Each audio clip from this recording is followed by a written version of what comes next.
साथियों, हमारे साथ प्राकृतिक कृषक शेषपाल सिंह जी हैं। जैसे कि सरकार का बजट आया है, तो कृषि बजट को लेकर सर आपकी क्या राय है? सर, कृषि बजट जो प्राकृतिक खेती के लिए बढ़ाया जा रहा है, ये तो अच्छी बात है। सरकार ने उस पर ध्यान दिया है, कृषि पर। लेकिन आज तक जो हो रहा है या जो प्राकृतिक के नाम पे भी जो हो रहा है, उसमें हमने देखा कि जो एनजीओ आ गए हैं, सरकार एनजीओ को ठेका दे देती है।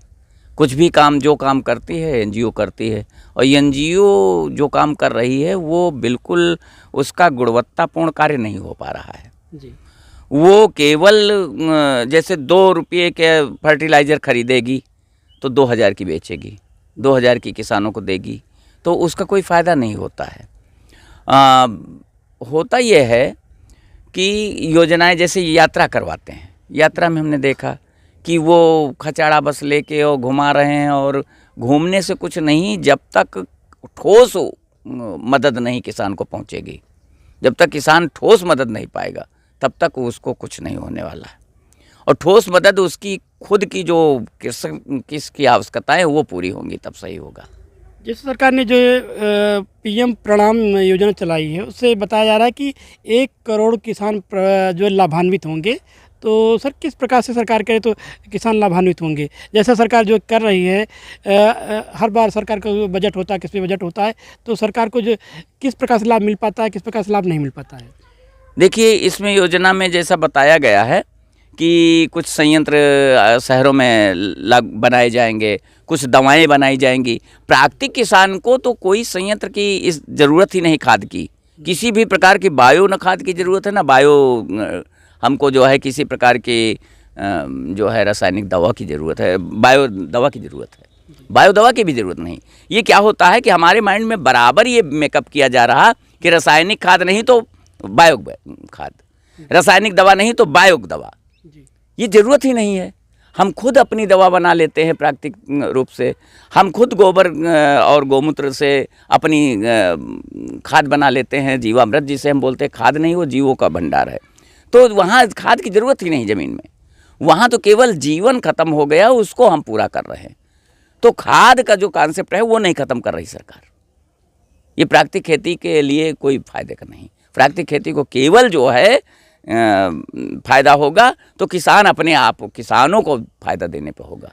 सर, प्राकृतिक खेती करने वाले जो किसान प्राकृतिक खेती कर रहे हैं, सरकार को उनकी किस प्रकार से मदद करनी चाहिए, किस प्रकार से उनको अनुदान देना चाहिए, जिससे वो अच्छे तरीके से प्राकृतिक खेती कर सकें और दूसरों को भी प्राकृतिक खेती के प्रति प्रेरित कर सकें?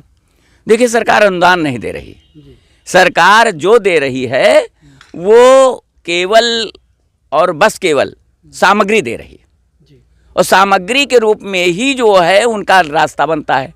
जब सामग्री सप्लाई करती है किसी भी रूप में, चाहे पौध के रूप में हो, चाहे वो खाद के रूप में हो, चाहे दवाओं के रूप में हो, तो वो जब अनुदान के रूप में देती है तो क्या होता है कि वो गुणवत्तापूर्ण नहीं होता और वो किसी काम का नहीं होता, और किसान उसको डाले या न डाले बराबर हो जाता है। जो बायो खाद मिलती है उसकी गुणवत्ता कैसी होती है सर? देखिए, बायो खाद की ज़रूरत ही नहीं हमारे खेतों को। हमारे खेतों को केवल हम कर रहे हैं, हम जीवामृत डाल रहे हैं और उससे काम हो जा रहा है। तो बायो खाद की क्या ज़रूरत? हम खाद कहते हैं हम नहीं डालेंगे, हम दवाएं नहीं डालेंगे, हमको नहीं चाहिए दवाइयाँ, हमें नहीं चाहिए खाद, तो क्यों ये क्यों दिया जा रहा? हमें जहाँ मदद चाहिए, जैसे हम गोबर गैस प्लांट लगा लें तो हमारा फ़ायदा हो सकता है, गोबर गैस प्लांट लगवा दिए जाए। हमें छोटे छोटे संयंत्र, हाथ से चलने वाले और छोटे पावर से चलने वाले छोटे संयंत्र, इनकी ज़रूरत है खेती में। निराई गुड़ाई के संयंत्र हों। हमारे पास मज़दूरों की समस्या है, मज़दूर की जगह पर हमारे पास छोटे छोटे संयंत्र हो कि मज़दूरों की को हम नहीं दे पा रहे मज़दूरी, तो कम से कम अपने यंत्रों से काम कर लें। इस तरह छोटी छोटी मदद इस तरह की चाहिए। हमें वो मदद नहीं चाहिए जो बेकार में जा रही। जी। ये सरकार जो कि आप बताते हैं, पहले बता चुके हैं कि एक देसी गाय के गोबर और गोमूत्र से जो है 30 एकड़ तक की खेती की जा सकती है। तो सरकार को किस प्रकार से जो कि पशुपालन के लिए सरकार को प्रेरित करे?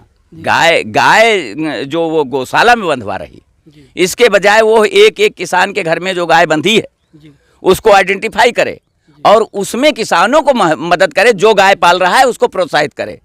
ये कहते गौशाला से गाय लाओ तो हम तुमको पैसा देंगे, रखने का, तो गौशाला से नहीं, वो रख रहा है अच्छी गाय, वो पाल रहा है, तो उसको प्रोत्साहन दीजिए। देखिए अभी सब प्रोत्साहित होंगे, सभी गाय पालने लगेंगे और सभी गोबर गैस बनाएंगे, सभी जो है सैलरी निकालेंगे, सैलरी से भी काम होगा और जीवामृत बना के भी काम होगा।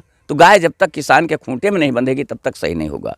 और गाय खूंटे में तभी बंधेगी सर जब उसे जो मदद गौशालाओं को दी जा रही वो सीधे किसान को दी जाए, किसान को मदद दी जाए तो गाय सुरक्षित होगी। जो प्राकृतिक खेती करना चाहते हैं किसान, उनके लिए कोई संदेश है सर आपका? अब गाय को लेके हम एक बात और कहना चाहते हैं जी, गाय को आज पालना इतना मुश्किल हो गया है कि जो भूसा और चारा है वो आदमी के चारे और भूसे से ज़्यादा महंगा हो गया।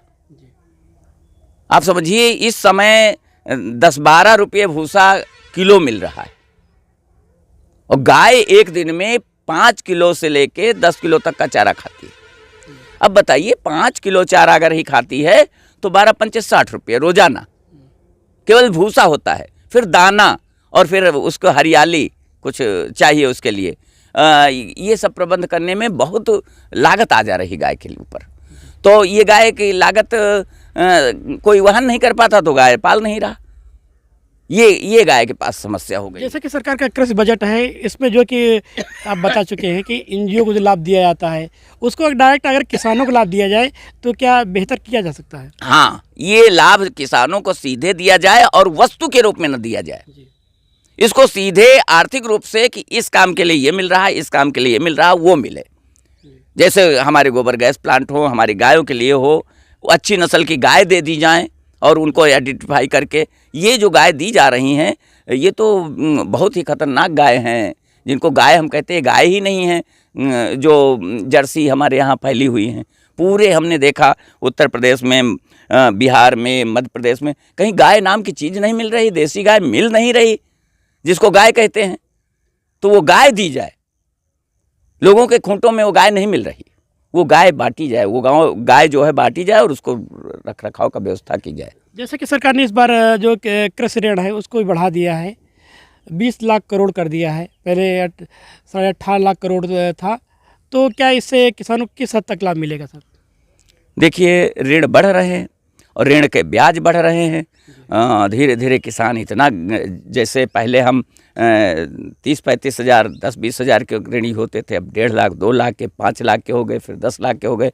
धीरे धीरे हमारी खेती के जो हमारी खेती है उससे दाम से ज़्यादा ऋण हो जाएंगे हमारे पास और आखिर में ये होगा कि हमारी खेती एकदम ऋण के बराबर हो जाएगी।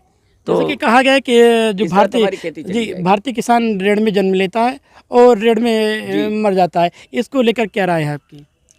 देखिए ऋण इसीलिए लिए जाते हैं कि हमारी लागत ज़्यादा आ रही है, हमको जो है मूल्य मिलता नहीं है, तो हम खाद के लिए ऋण लेते हैं और दे नहीं पाते, हम दवा के लिए ऋण लेते हैं और दे नहीं पाते।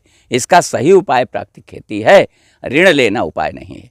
प्राकृतिक खेती में ऋण की ज़रूरत नहीं होती, तो ऋण को ख़त्म करना होगा और इसके बजाय प्राकृतिक खेती को प्रेरित करना होगा। धन्यवाद। हमारे साथ प्राकृतिक कृषक शेषपाल जी थे। आपने जो कृषि बजट आया है 2023 का, उस पर आपने अपनी राय दी। राय संगत राय कृषि।